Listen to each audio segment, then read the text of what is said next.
আসসালামু আলাইকুম। আশা করি প্রত্যেকে ভালো আছেন। আজকে আমি আপনাদেরকে যে ভিডিওটা দিচ্ছি এটা হচ্ছে বিবাহে রাজি করার জন্য একটা মহাবিদ্যা, একটা মহামন্ত্র। ওং দিয়ে যেই মন্ত্রগুলো শুরু হয় বা সুগা পু সুয়া এই ধরনের মন্ত্রগুলোর মহামন্ত্র বলা হয়।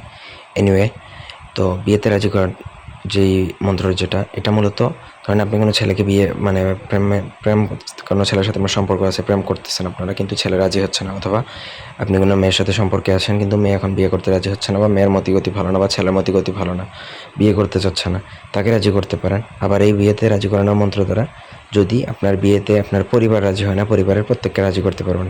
এক কথায় আপনি বিয়েতে রাজি করানোর জন্য যাকেই রাজি করানোর প্রয়োজন হয় তাকে আপনি রাজি করাতে পারবেন। তার জন্য প্রথম থেকে পুরো ভিডিওটা না টেনে শেষ পর্যন্ত দেখবেন।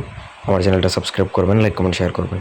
আপনাদের ব্যক্তিগত যে কোনো প্রয়োজন বা যে কোনো কাজ, বান জাদুটনা উচাটন মারণ স্তম্ভন আকর্ষণ বিদ্বেষণ বিয়ে বন্ধ কাটা রাজমোহিনী তাবিজ ইত্যাদি সকল প্রকার কাজ আমাদেরকে দিয়ে করাতে পারবেন, দেশে কিংবা দেশের বাইরে থেকে।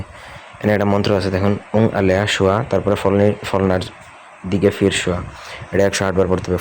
ফলনার দিকে, ফলনির জায়গায় আপনি যাকে রাজি করবেন, ফলনার জায়গায় আপনার নাম, মানে আপনার জন্য রাজি করবেন। ঠিক আছে?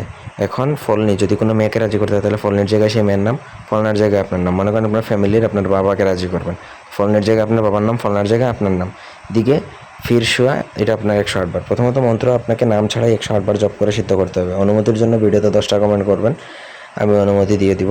আর গুরুবিদ্যা কখনো অনুমতি ব্যতীত যদি আপনি কাজ করেন বা গৌরচাণ্ডালী ব্যতীত কাজ করেন, সেক্ষেত্রে এটা সিদ্ধ হয় না। যারা এই তন্ত্রমন্ত্র লাইনে আছে তারা আশা করি এটা বুঝতে পারবে।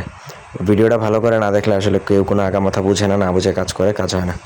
এনিওয়ে, আপনি ধরে নিলাম আপনি মন্ত্রটা সিদ্ধ করে নিয়েছেন। সিদ্ধ হয়ে গেলে আপনাকে 5টা নদীর পানি, আমি আবারও বলতেছি 5টা নদীর পানি, 5টা পুকুরের না, 5টা কলের না, 5টা নদীর পানি আপনি কীভাবে কালেক্ট করবেন এটা আপনার পার্সোনাল ব্যাপার। নদী মানে নদীর পানি এনে ওই নদীর পানির মধ্যে ওই মন্ত্র তাদের নাম সহকারে একবার পড়বেন, একটা ফু 108 বার পড়ে 108টা ফু দিয়ে চাকেই খাওয়াবেন, সেই কিন্তু রাজি হবে। ছেলেকে খাওয়ালে ছেলে বিয়ের জন্য রাজি হবে, মেয়েকে খাওয়ালে মেয়ের জন্য, মেয়ে বিয়ের জন্য রাজি হবে, পরিবারকে খাওয়ালে পরিবারের সবাই বিয়ের জন্য রাজি হবে। তবে পরিবারের যতজনকে রাজি করেন প্রত্যেকের জন্য আলাদাভাবে মন্ত্র পাঠ করে ফু দিতে হবে ওই পানিতে। তো ছিল আজকের ভিডিও। ধন্যবাদ সবাইকে। আল্লাহ হাফেজ।